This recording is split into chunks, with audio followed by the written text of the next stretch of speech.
Little Rock, Arkansas, où nous sommes aujourd'hui pour participer à cette conférence dénommée Agribusiness, conférence organisée par le service de promotion économique de la Côte d'Ivoire, ici aux États-Unis, au Canada et au Mexique, que dirige M. Enza Camara. Au cours de cette conférence, bien sûr que nous allons enregistrer les dignitaires aussi bien de Little Rock, de Arkansas, dont le gouverneur, le maire, le président de la Chambre de commerce et aussi le président du World Trade Center. Au niveau du gouvernement ivoirien, nous allons enregistrer aussi la présence du ministre Jean-Louis Billon, qui représente le gouvernement entier ici à cette conférence. Et puis bien sûr, le ministre aura le temps d'échanger avec tous ces dignitaires et savoir qu'est-ce que la Côte d'Ivoire bénéficiera, qu'est-ce que le ministre va ramener en Côte d'Ivoire à l'issue, au sorti de cette conférence. Alors suivez-nous et puis tous ensemble, nous allons y participer. Suivez-nous.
Dans le cadre de ces activités, le Bureau du service de promotion économique de la Côte d'Ivoire, SPCI, a organisé du 17 au 18 novembre 2014 à Little Rock, USA, Arkansas, 2 journées de conférences dirigées par M.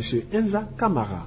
La terre natale du président américain Bill Clinton a regroupé tous les dignitaires d'Arkansas ainsi que de la Côte d'Ivoire pour prendre part à cette conférence dénommée Agri-Business. Le 17 novembre 2014, premier jour de la conférence, ce fut avec enthousiasme que les personnalités venues assister à cette conférence ont démontré leur volonté de tâter le terrain ivoirien en prenant toutes les garanties nécessaires. We've got tremendous agricultural opportunities here. We have a port on the Arkansas River that flows into the Mississippi, which flows into the Gulf of Mexico, and of course we have great opportunity for shipping lanes that go throughout the world. And I would think that certainly there's a great opportunity to develop bilateral relationships where we can help both countries with that opportunity, and particularly Arkansas. We're situated right in the middle of the country. And have the ability to reach over 80% of the population of the United States within one day's drive. So I think that from an opportunity of you developing something here and our also exploring what we can develop in the Ivory Coast would be a great bilateral relationship for us to pursue. Réponse que se sont permis de donner Monsieur le ministre et son Excellence l'ambassadeur en étayant les potentialités de la Côte d'Ivoire ainsi que le rang qu'il occupe dans tous ces domaines. Bon, il faut dire que c'est des événements qui sont importants pour nous en ce sens qu'on se rapproche de différents États au niveau des États-Unis et on arrive à avoir des points d'intérêt pour notre économie. L'Amérique a aujourd'hui un programme très agressif envers le continent africain et chaque pays africain doit savoir toucher du doigt là où il peut en tirer le maximum d'intérêt. Monsieur le ministre, la dernière question, ce qu'on a entendu tout à l'heure, c'était beaucoup plus un programme gouvernemental. Quelle est la place des PME dans ce concept? Elle est essentielle. Je dis que si on n'arrive pas à développer suffisamment de PME dans le futur, on aura un problème social important par rapport à la masse critique de jeunes qui arrivent sur le marché de l'emploi. Et seules des PME nombreuses, compétitives et pérennes peuvent répondre à cette problématique. En fait, je suis satisfait d'avoir vu cette forte mobilisation et cette forte participation à l'édition 2014 de Agri-Business Forum de Little Rock, Arkansas. En fait, cela s'inscrit dans la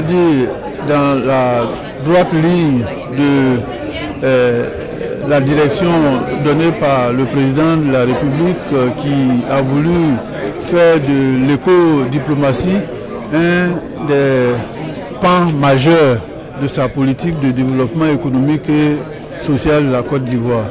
Quand je dis éco-diplomatie, c'est l'éco-diplomatie au sens large du terme, à savoir tout ce que ceux qui sont commis à la mission de représentation de la Côte d'Ivoire à l'étranger, ce que cela peut apporter comme investissement à leur pays. C'est dans ce cadre-là que le service de promotion économique qui fait partie de la diplomatie, j'allais dire au sens large du terme, a organisé cette rencontre à laquelle nous sommes venus participer et je pense que nous avons également apporté notre contribution sous la présidence de Monsieur le ministre du Commerce. Mais j'avoue que nous sommes satisfaits au regard du nombre de participants, au regard des questions posées, des réponses apportées par les membres du panel. Vraiment, je puis vous dire que l'éco-diplomatie est en marche. Et nous pouvons vivement souhaiter que le rôle que le président de la République et son gouvernement veulent faire jouer au secteur privé à travers la mobilisation des investissements extérieurs est en train de se réaliser en termes d'atteinte des objectifs. Alors donc je voudrais remercier et féliciter les organisateurs, à commencer par le délégué général et les membres de son équipe. Vous avez été témoin de la signature du MOU que j'ai eu avec le World Trade Center. La Côte d'Ivoire et l'État de la Kansas ont beaucoup de similitudes au niveau agricole. Je pense que nous pouvons tirer beaucoup d'avantages à ce niveau-là, au niveau de la Côte d'Ivoire. C'est les États-Unis. C'est un petit État qui a 3 millions d'habitants. Mais au niveau de la technologie, au niveau de la production agricole, ils sont très en avant. Et nous avons noté leur volonté de vraiment collaborer avec la Côte d'Ivoire à tous les niveaux. Et je pense que à la mi-2015, nous allons partir en Côte d'Ivoire, mais d'ici là, des choses vont se passer. Et quand on est là en Côte d'Ivoire, c'est pour faire des trucs beaucoup très pratiques. Merci bien, monsieur le directeur. C'est moi qui vous remercie et je vous félicite d'avoir fait le déplacement. Et merci beaucoup. Voilà. Monsieur le directeur général de l'économie, monsieur Saint-Odier, bonsoir et bonne arrivée ici aux États-Unis. Merci beaucoup. Moi aussi, je vous souhaite. C'est un plaisir de vous voir et c'est avec beaucoup de joie que je vous retrouve à Little Rock. Alors, je voudrais d'abord, vos premières impressions sur l'événement qui nous a tous réunis ici aujourd'hui. Écoutez, moi, quand je suis arrivé, connaissant le professionnalisme avec lequel le délégué général conduit ses activités, je n'ai pas été surpris. Mais ma surprise a été agréable parce que c'est au-delà de mes attentes. Et j'ai trouvé une équipe dynamique, engagée, qui a organisé cette manifestation avec beaucoup de professionnalisme. Et les échanges aussi ont été à la hauteur des attentes. Ce que nous souhaitons, c'est que cela débouche sur des actions concrètes par la suite au pays. Parce qu'une structure de promotion, son premier objectif, c'est d'intéresser les milieux d'affaires étrangers à déjà faire des visites en Côte d'Ivoire. Quand on a réussi cela, le reste a les informations, la décision appartient à l'opérateur économique. Donc c'est une action de mobilisation que je salue et qui est bonne pour la Côte d'Ivoire. Ça veut dire que le CPC saura compter sur votre intervention à chaque fois qu'il aura besoin de vous pour bien sûr l'émergence de la Côte d'Ivoire en 2020. Écoutez, nous avons toujours indiqué que les services de promotion que la Côte d'Ivoire à l'étranger sont un bras séculier sur lesquels le CPC peut s'appuyer pour mener ses actions. Premièrement, ce sont les services qui sont implantés sur le territoire, par exemple américain, donc qui connaissent les milieux d'affaires, qui peuvent mobiliser et maintenant demander au CPC à d'autres dirigeants de la Côte d'Ivoire de venir porter le message et donner les informations nécessaires concernant les activités majeures et les secteurs d'intérêt et les programmes prioritaires du gouvernement. C'est ce qui a été fait aujourd'hui.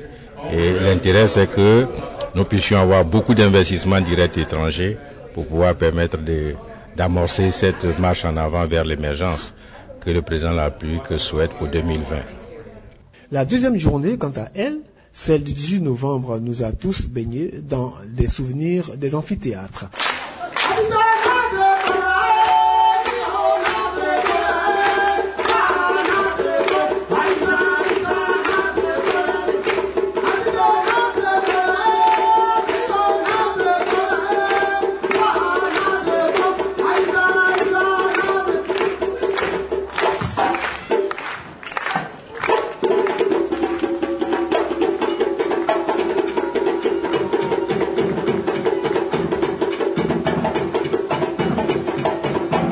Seul fait, c'est l'université d'Arkansas de Pine Bluff qui a accueilli toutes les convives pour leur donner des leçons d'élevage de poissons, de ferme de bœuf et aussi comment avoir un champ de patates douces.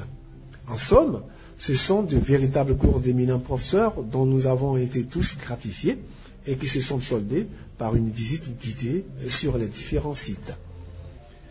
Monsieur Enza Kamara a remercié tous les invités venus prendre part à cette conférence et s'est dit heureux d'avoir organisé cet événement qui désormais fait partie de sa feuille de route. Je voudrais sincèrement, au nom du service de promotion économique de la Côte d'Ivoire, aux États-Unis, au Canada et au Mexique, ainsi qu'à mon nom propre, bien sûr avec mes collaborateurs, vous dire merci d'avoir fait le déplacement de Little Rock pour couvrir cet événement-là. En effet, au mois de mars, à la mi-mars 2015, le service aura 3 ans. Donc pour nous, dans un premier temps, il fallait qu'on sache que nous existons. Nous avons commencé à mener des actions et à envoyer des investisseurs en Côte d'Ivoire. Et après 2 ans de pratique, nous avons estimé que faire du doing business pour faire du doing business, que ça ne porterait pas de fruits. Donc on a décidé, là pour revenir à votre question, de faire des conférences thématiques. Et la première conférence thématique, c'est l'agribusiness. Donc nous avons choisi de faire la conférence sur l'agribusiness parce que, au niveau de l'équipe, nous avons commencé à identifier aux États-Unis, au Canada et au Mexique les États qui ont les mêmes similitudes dans certains domaines avec la Côte d'Ivoire. L'Arkansas, au regard des États-Unis, est un petit État qui compte 3 millions d'habitants. Malgré sa taille, l'Arkansas est le premier pays agricole, notamment en production de riz. Et dans bien d'autres domaines agricoles, nous avons beaucoup de similitudes. Et comme je le disais tantôt, c'est pourquoi nous avons décidé effectivement de venir ici et faire profiter de l'expérience américaine à nos opérateurs économiques dans le domaine de l'agribusiness en Côte d'Ivoire. Bon, vous avez été témoin de l'engouement que cela a suscité au plus haut niveau de l'État de l'Arkansas. Au niveau de la Côte d'Ivoire, certainement que vous avez dû interviewer le ministre Bignon qui est venu représenter la Côte d'Ivoire. Donc c'est dire à tel point la Côte d'Ivoire aussi était intéressée. Je pense que Après les différentes rencontres que nous avons eues dans les différents panels, les résultats assez satisfaisants vont sortir de cette conférence-là. Donc nous avons voulu cette conférence pragmatique et efficace. Donc on va se donner rendez-vous dans quelques mois, 3 ou 6 mois, par rapport au suivi qui sera fait de cette conférence pour vous faire le point de ce qui s'est réellement passé ici. Il y a un diplôme à remettre au DG. Voilà. Monsieur le directeur général, oui. Au nom du président Alassane Dramane Ouattara, je vous dis merci pour la vision du président. Okay. Remerciez le président d'avoir multiplié les chances des investisseurs sur la Côte d'Ivoire. Vous en êtes l'incarnation directe de ce tact. Et nous vous disons merci. Merci du fond du cœur pour avoir amené les Américains vers la Côte d'Ivoire. Merci du fond du cœur d'avoir donné un coup de levier au secteur carité. Au nom des 22 000 acteurs qui travaillent dans le secteur carité, nous vous disons merci. Merci. Merci du fond du cœur. Vous avez remarqué ici qu'on n'a pas mis monsieur. Ah ouais. C'est la nation qui vous dit merci. Si c'était Ali Keïta, il y allait mettre monsieur Eza. Mais comme c'est la nation, vous faites partie de la nation ivoirienne, on n'a pas voulu mettre monsieur. C'est la nation qui vous dit merci. Merci du fond du cœur. Merci beaucoup. Merci pour tout. Merci. Merci bien. Merci. Voilà. Merci. Vous venez?